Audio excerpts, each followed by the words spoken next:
大家好，我是小玉。做梦都没有想到，把香油倒进橙子里面竟然这么好。村里86岁老奶奶教给我的吃法，自从学会这个方法之后，我们家孩子小学一整学期都没有请过假。亲人们一起跟着视频，来看看我是怎么做的吧。橙子是我们生活中非常常见的一种水果，生活中最常见的吃法就是剥皮后直接吃，吃起来酸甜可口，非常受人喜爱。其实橙子除了可以直接吃之外，还有一种咱们老祖宗留下来的吃法，不仅好吃，而且作用也特别棒，只是现在很少有人知道了。首先我们准备一个大橙子，把它放进盆子里面，用少许的我家自来水将橙子整个表面润湿，再加一勺杀菌食盐。盐我们可以用细一点的，也可以用粗一点的，利用盐的摩擦力将橙子表面搓一搓。我们都知道橙子长在树上，为了防止虫害，难免会喷洒一些农药，并且整天风吹日晒的，表面也非常脏，因此我们一定要用食盐搓洗一下。家里面没有食盐的朋友，我们也可以用小苏打来洗。搓洗干净后，我们再往里面加入适量的清水，这一次水要多加一点，这样才更容易把表皮清洗干净。家里有条件的朋友，可以把它移到水龙头下面去冲洗。挑选橙子的时候，我们尽量挑选这种个头偏椭圆，并且比较长的橙子，这种橙子比较鲜甜多汁。漂洗干净后，用纸巾擦干表面的水分，然后将橙子根部的这个地方切下一块下来，切下来的地方我们不要扔掉了，一会儿还要用。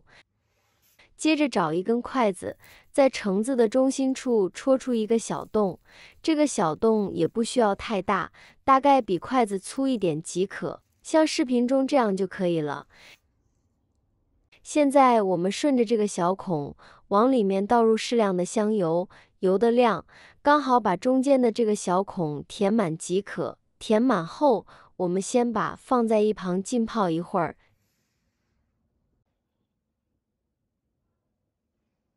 接下来准备一块去皮的生姜，先把生姜切成薄薄的这种片，切得越薄越好。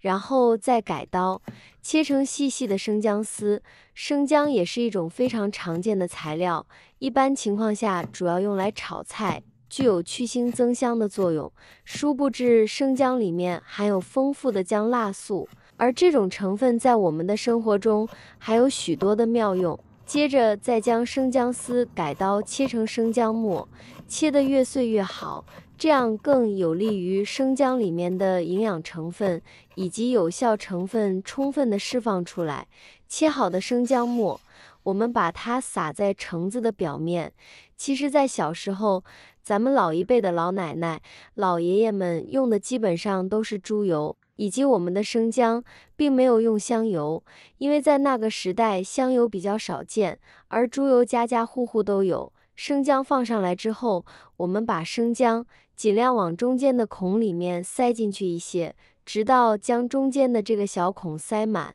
塞不下为止。塞进去之后，我们再抓起一点点的生姜末，继续往里塞，直到塞不动了，像这样就可以了。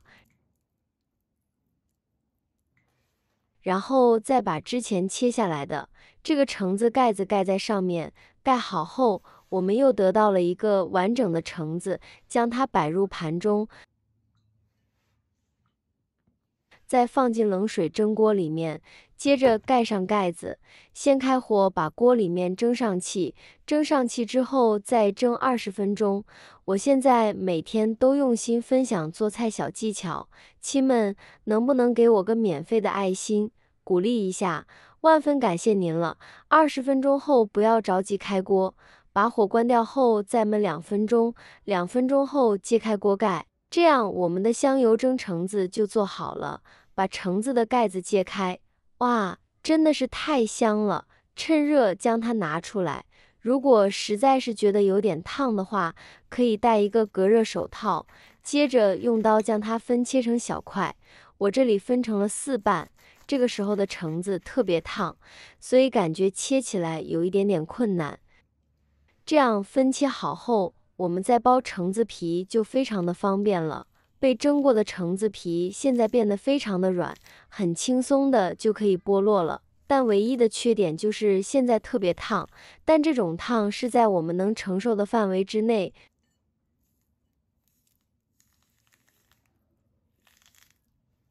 全部剥掉后，现在我们用剪刀把它剪成小块。剪橙子的剪刀一定要保持干净，像家里面的厨房剪刀，这里用最合适。以这种方式蒸出来的橙子，蒸好之后，盘子里面也会有一层汁水，那么这个汁水我们也不能倒掉，直接剥皮后将橙子浸泡在这个汁水里面即可。如果是小孩子吃的话，我们可以剪得小块一点；如果是大人吃的话，也可以像刚才一样，直接一半一半的吃。当然也可以用剪刀像这样剪开，只不过可以剪得大一点。虽然这个香油蒸橙子的方法非常的简单，所以用到的食材也十分简单，但用处却一点都不简单。自从我学会了这个方法之后，我家的小孩上小学1学期都没有请过假呢，并且吃起来口感也非常的甜，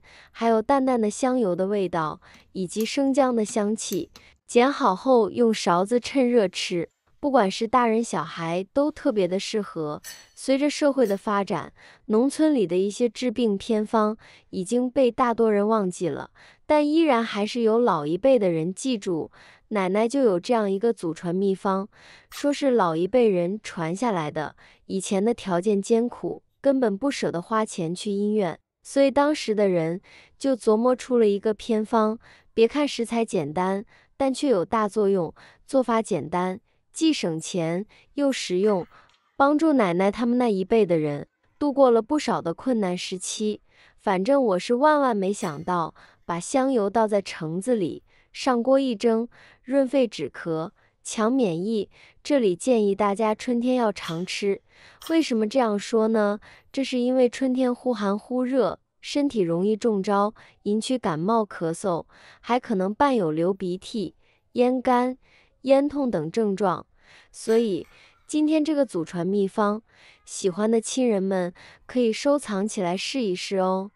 好了，今天的视频内容就分享到这里了，感谢您的支持，我是小玉，我们明天不见不散，拜拜。